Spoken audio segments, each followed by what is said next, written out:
করছিলাম তাহলে এনজাইম সম্বন্ধে।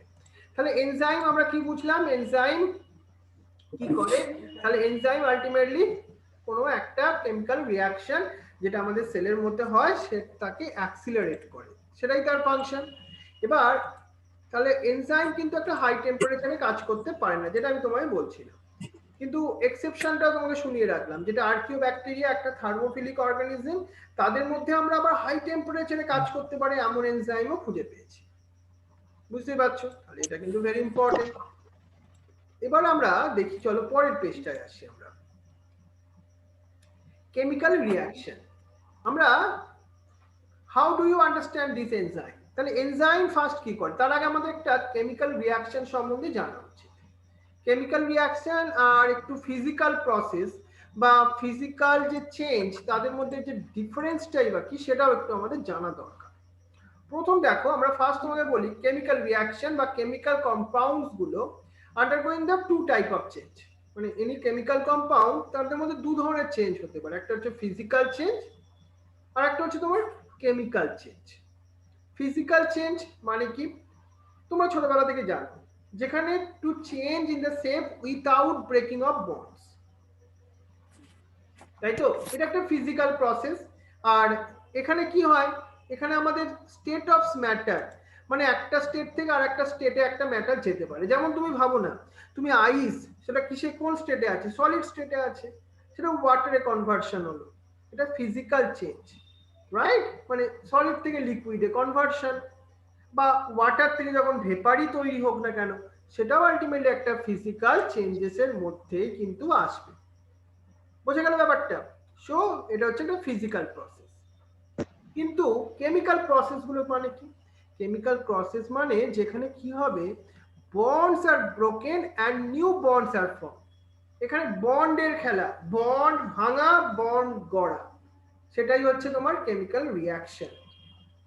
তাহলে কেমিক্যাল রিয়াকশনকে আমরা এইভাবে ডিফাইন করতে পারি, when ultimately bonds are broken and new bonds are formed, that is the chemical reaction. যেমন তোমাকে একটা एग्जांपल দেওয়া হয়েছে, Ba হোল OH এর হোল 2 প্লাস H2SO4 দিয়ে আলটিমেটলি আমরা যদি রিয়াকশন করিয়ে দিই, এবার দেখো তখন Ba আলটিমেটলি ও কি করবে, SO4 এর সঙ্গে একটা বন্ড তৈরি করে নেবে, মানে একজনের সঙ্গে আরেকজনের কিরকম চেঞ্জ হয়ে যাচ্ছে দেখো। আর আমাদের H আর H, আমাদের H2 আর একটা আমাদের কি তৈরি হবে, H আর OH একসঙ্গে রিয়াকশন করে ও বাচ্চারা জল তৈরি করে নেবে। মানে এখানে আমরা কি দেখলাম, বন্ডের ফরমেশন, বন্ডের ব্রেকডাউন।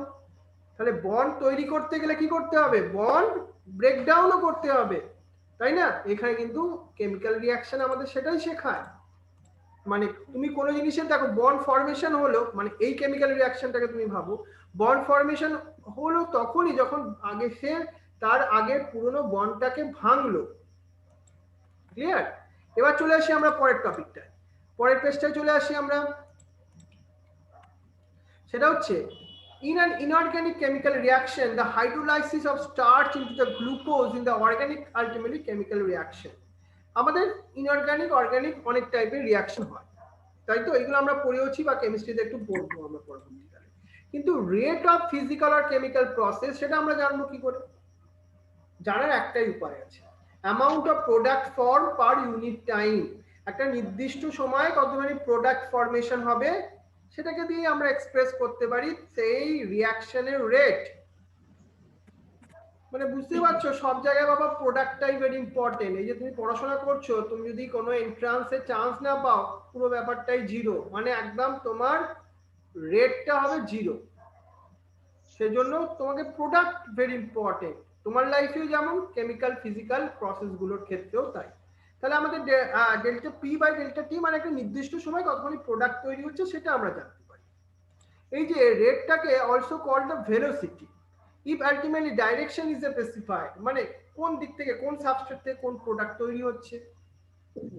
এই যে ফিজিক্যাল বা কেমিক্যাল প্রসেস, তার রেটটা কার উপর ডিপেন্ড করবে, তোমার পড়াশোনা তুমি মেডিকেলে চান্স পাবে কিনা তার আলটিমেটলি রেটটা ডিপেন্ড করবে তুমি ফিজিক্স কেমিস্ট্রি বায়োলজি পড়বে কিনা, কি নাম্বার পাবে কিনা। কিন্তু একটা ফিজিক্যাল আর কেমিক্যাল প্রসেসের এই রেটটা ডিপেন্ড করে টেম্পারেচারের উপর। Temperature very important role play করে গো, temperature very important role play করে। আদার ফ্যাক্টরসও আছে। যেমন আমরা যদি একটা কনসেপ্ট তুমি মাথায় রাখো, একটা জেনারেল রুল তোমাকে শোনাচ্ছি, সেটা হচ্ছে কোনো একটা রিয়াকশনের রেট সেটা ডাবল হতে পারে আর ডিক্রিজ হতে পারে by half for every 10 Celsius change in the either direction, plus 10 degree change বা মাইনাস 10 ডিগ্রি। মানে 30 ডিগ্রি একটা টেম্পারেচার যদি 40 ডিগ্রি হয় বেড়ে যায় টেম্পারেচার, বা 10 ডিগ্রি কমে 20 ডিগ্রি হলো, সেখানে কিন্তু রিয়াকশন রেটটা দেখো কিরকম ভাবে ডিক্রিজ করছে বা কিরকম ভাবে ইনক্রিজ করছে। জেনারেল কনসেপ্ট আমি তোমাকে সেটা বুঝিয়ে রাখলাম। Catalyzed reaction proceed at a rate of vastly higher than the uncatalyzed one. এবার কোনো একটা ক্যাটালাইজ দিয়ে যখন রিয়াকশন হয় সেটা কিন্তু অনেক গুণ ফাস্টার, অনেক গুণ মানে তোমার ফাস্ট রেটে হতে থাকে। মানে তুমি যদি নিজে পড়াশোনা করে কি মেডিকেলে চান্স পাবে না? হ্যাঁ 100% পেতে পারো, কিন্তু হয়তো তোমাকে তার জন্য 2 বছর বা 3 বছর ওয়েট করতে হবে। কিন্তু তুমি আমাদের কাছে এনজাইমের কাছে পড়ে, মানে এনজাইম মানে টিচারের কাছে বলছি আমি, পড়ে তোমার কি হবে, তুমি সেটা অন্তত 1 বছর 2 বছরের মধ্যে তুমি চান্স পেতে পারো। এটাই ডিফারেন্স, আর কিছু নয়। তাহলে কি হচ্ছে এখানে, কোনো একটা catalysed reaction proceed in the rates of vastly higher. তাহলে enzyme catalysed reaction are observe the rate would be vastly higher than the same but uncatalyzed reaction।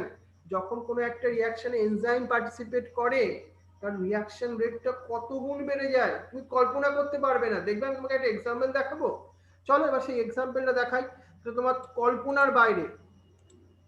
এটা কোথায় হয় জানো, সেটাও দেখাবো, দেখে নাও সেই এক্সাম্পলটা মাথায়ও রাখো ভালো করে।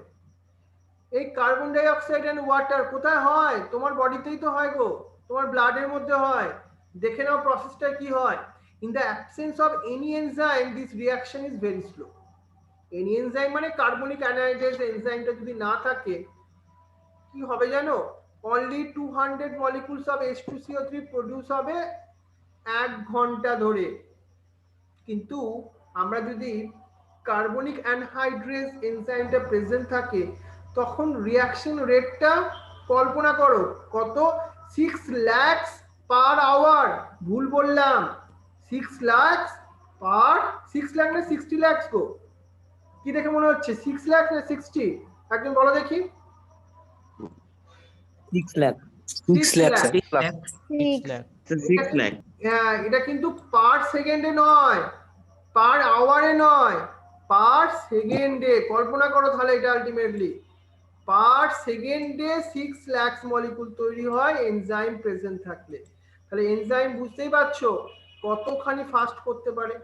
So enzyme accelerate the reaction rate about 10 million times. তাই তুমি এনজাইম ছাড়া কোনো রিঅ্যাকশন পসিবলই নয়।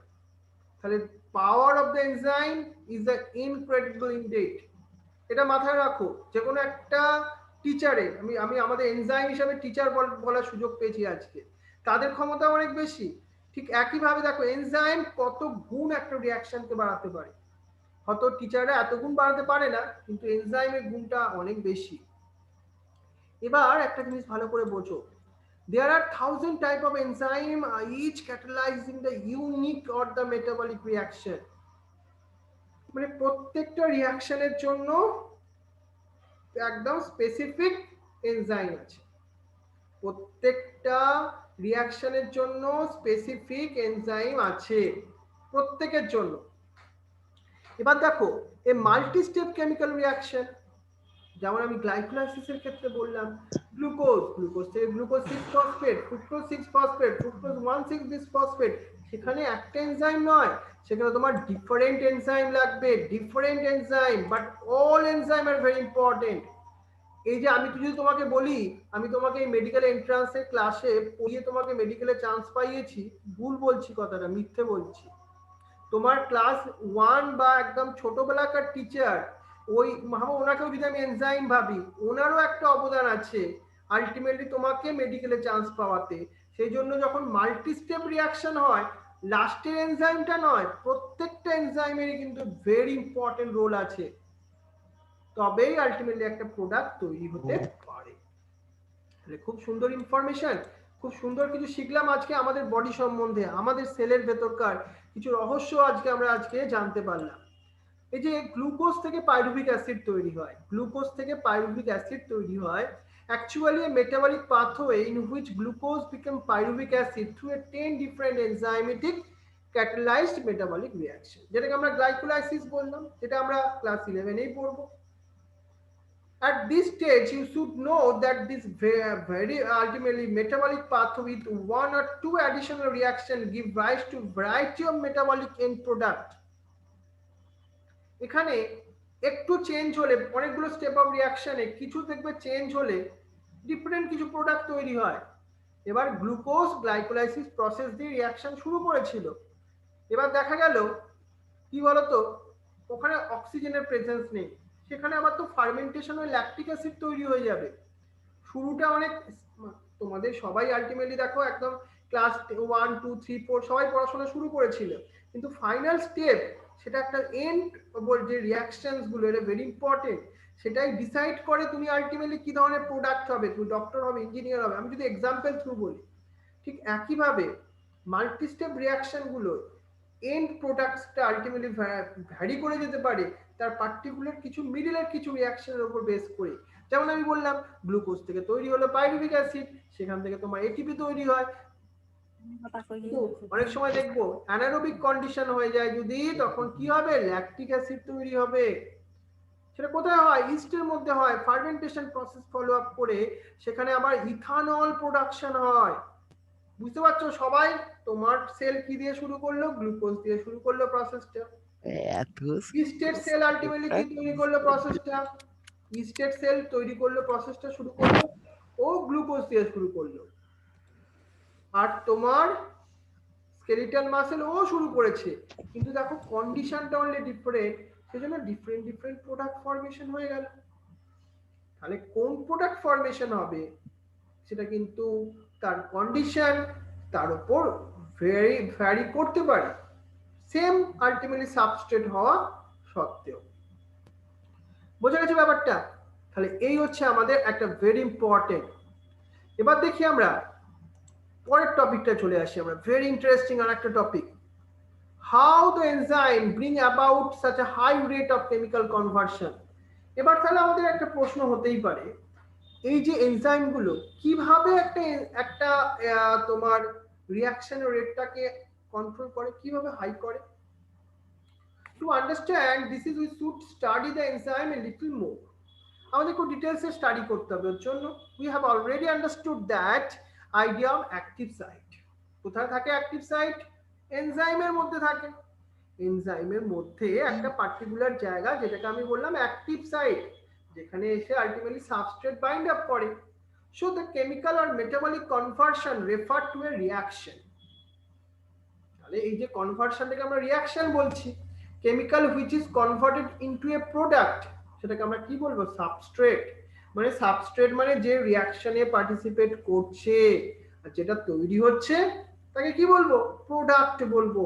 কিন্তু প্রোডাক্ট কখন তৈরি হবে, যখন একটা এনজাইমের অ্যাক্টিভ সাইটের সঙ্গে সাবস্ট্রেট বাইন্ড আপ করবে, তখনই প্রোডাক্ট তৈরি হবে, তাই না?